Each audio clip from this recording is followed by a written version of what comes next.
बातमीचा अर्थ आहे भरोसा आणि तुमच्या भरोसा आहे आमची जिम्मेदारी। आपण पाहत आहात NCN न्यूज टीव्ही। नमस्कार, आपण पाहत आहात NCN न्यूज टीव्ही। देगलूर तालुक्यातील कुरुडगी बुद्रुक येथील नागरिकांनी आज उपजिल्हाधिकारी कार्यालयासमोर बेमुदत आमरण उपोषण सुरू केले आहे। नेमके काय आहे हे प्रकरण जाणून घेऊया या सविस्तर वृत्तातून। मिळालेल्या माहितीनुसार कुरुडगी बुद्रुक ते नरंगल बुद्रुक हा परिसरातील महत्त्वाचा दळणवळणाचा मार्ग आहे। ग्रामस्थांच्या म्हणण्यानुसार या रस्त्यालगत जेसीबीच्या सहाय्याने खोदकाम करण्यात आले असून त्यामुळे रस्ता व वीज खांबांना धोका निर्माण झाल्याची चिंता व्यक्त करण्यात आली आहे। याबाबत ग्रामस्थांनी संबंधित विभागाकडे तक्रार दिल्याचे सांगितले आहे। मात्र अद्याप अपेक्षित कार्यवाही झालेली नसल्याचा आरोप आंदोलनकर्त्यांनी केला आहे। ग्रामस्थांचे म्हणणे आहे की आगामी पावसाळ्यात रस्ता खचण्याची शक्यता निर्माण होऊ शकते। तसेच शाळकरी विद्यार्थी, महिला, ज्येष्ठ नागरिक आणि शेतकऱ्यांना मोठ्या अडचणींचा सामना करावा लागू शकतो। या मागण्यांकडे प्रशासनाचे लक्ष वेधण्यासाठी आज दिनांक 1 जून 2026 रोजी उमाकांत कृष्णराव पाटील, मधुकर मारुतराव पाटील, माणिक गंगाराम कोका, शेषराव लिंगण्या मजरे, व्यंकट लालप्पा पाटील तसेच इतर ग्रामस्थांनी उपजिल्हाधिकारी कार्यालय देगलूर येथे बेमुदत आमरण उपोषण सुरू केले आहे।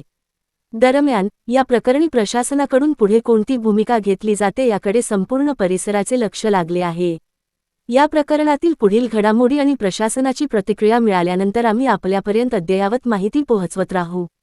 ही बातमी आपल्याला महत्त्वाची वाटत असेल तर व्हिडिओला लाईक करा, शेअर करा आणि आपल्या परिसरातील ताज्या व विश्वासार्ह बातम्यांसाठी NCN न्यूज टीव्ही चॅनलला सबस्क्राईब करायला विसरू नका।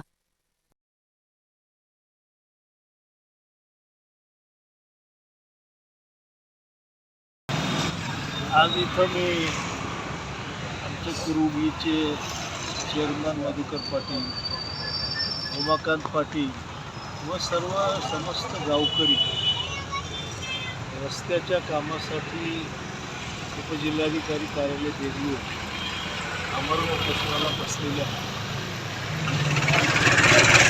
त्यांच्या गावच्या नरंगल ते कुरुडगी या रस्त्याची दुरावस्था गेल्या 25 वर्षापासून आहे। आता त्या मार्गी लागत आहे, ब्रिजचं काम त्या रोडवर चालू झाले तर स्थानिक काही शेतकरी रोडच्या लगतच चारी किंवा ड्रेन काढल्यामुळं परत रस्ता अरुंद झाला। परत आता पावसाळ्यामध्ये तो रस्ता जाण्या योग्य राहणार नाही आणि तिथं न्याय मिळावं आणि संबंधित जिल्हा परिषद बांधकाम या ठिकाणी येऊन ते काम दुरुस्ती करून द्यावं असं या दृष्टिकोनातून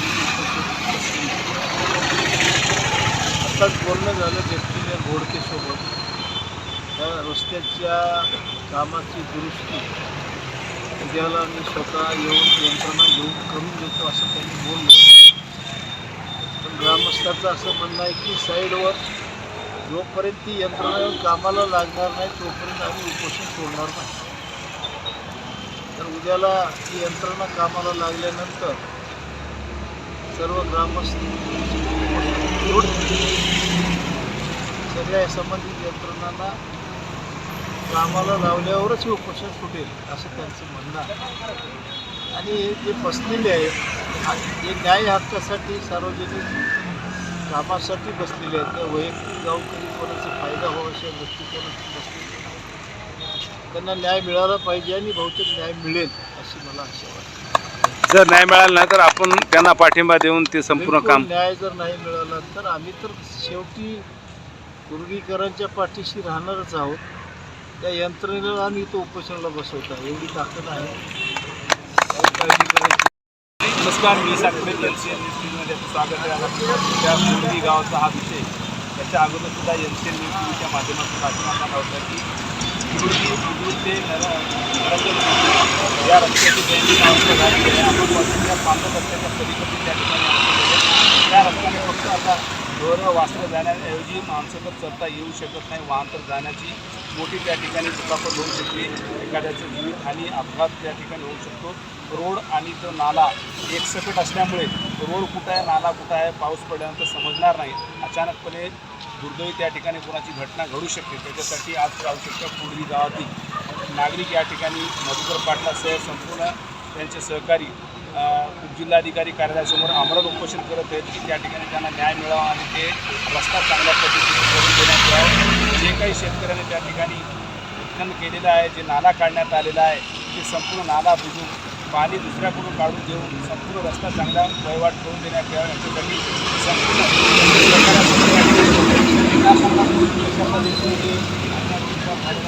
काय मागणी नरंगल हा रस्ता म्हणजे आमच्या पूर्वी गावची संजीवनी म्हणलं तर हरकत नाही, कारण आम्हाला फक्त त्या रस्त्यावरूनच आमच्या गावच्या दळणवळणाची पूर्ण व्यवस्था त्या रस्त्यावरूनच होती. पण एका शेतकऱ्याने एकाच रात्रीमध्ये डांबरीकरणाच्या लगतपासूनच एक नालीचं बांधकाम नाली खोदकाम करून टाकून दिल्यामुळं आज त्या रोडवरची एवढी दयनीय अवस्था झाली की त्या रोडवर 2 वाहने एकाच वेळा येऊ शकणार नाही. आणि समजा कोणी चुकून यायचा प्रयत्न केला तर त्या नालीमध्ये जीवितहानी होण्याची दाट शक्यता आहे. त्यासाठी आम्ही संबंधित बांधकाम विभागाच्या अधिकाऱ्यांना 25 तारखेला रोजी अर्ज दिल्याबरोबर त्यांनी लागलीच 26 तारखेला जागेवर आले आणि आम्हाला म्हटले की 2 दिवसामध्ये तुमचा हा रस्ता आम्ही पहिल्याच्या पूर्वस्थितीत करून देऊन जिथं अगोदरचा नाला होता त्या ठिकाणावर नाला करून देण्याचं त्यांनी आश्वासन दिलं होतं.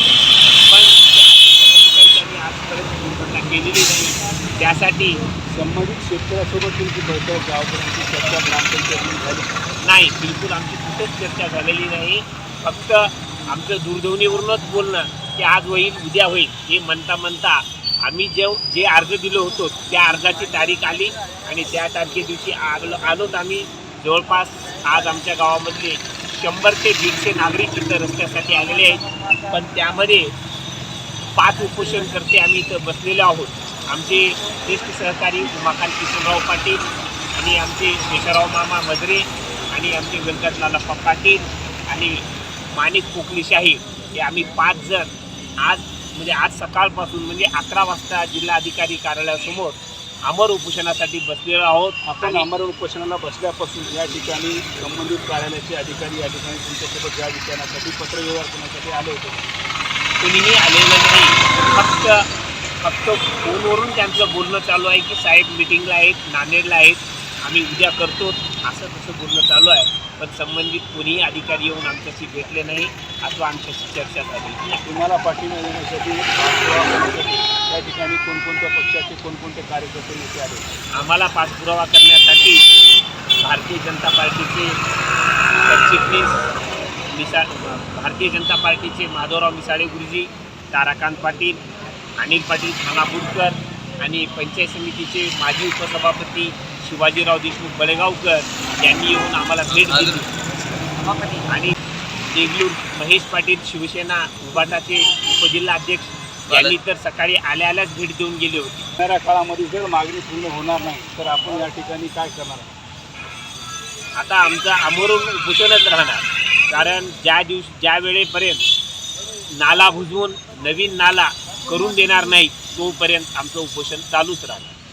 आपण या ठिकाणी पाहू शकता, जोपर्यंत नाला बुजवून नवीन नाला काढून देण्यात येणार नाही, तो रस्त्याची समस्या जेव्हापर्यंत पूर्ण होणार नाही तोपर्यंत या ठिकाणी जे 5 उपोषणकर्त्यासोबत त्यांचे संपूर्ण सहकारी 100 ते 150 लोक त्यांच्यासोबत या ठिकाणी आमरण उपोषणाला पाठिंबा देत या ठिकाणी उपस्थित राहणार आहेत. ते असे या ठिकाणी ठाम भूमिकेवर आहेत. लवकरात लवकर शासनाने त्यांना न्याय मिळवून द्यावा अशी त्यांची अपेक्षा आहे आणि ती अपेक्षा आपण पाहू शकता खरोखरची आहे. आणि या ठिकाणी रस्ता फक्त 8 ते 10 फुटाचं उभ्यासारखं त्या ठिकाणची परिस्थिती आहे आणि मोठी जीवितहानी होण्या अगोदर त्या ठिकाणचा रस्ता सरळ आणि सुरळीत आणि सुजलाम सुफलाम करून देण्यात यावा अशी संपूर्ण त्या ठिकाणी उपोषणकर्त्यांची मागणी दिसून आली.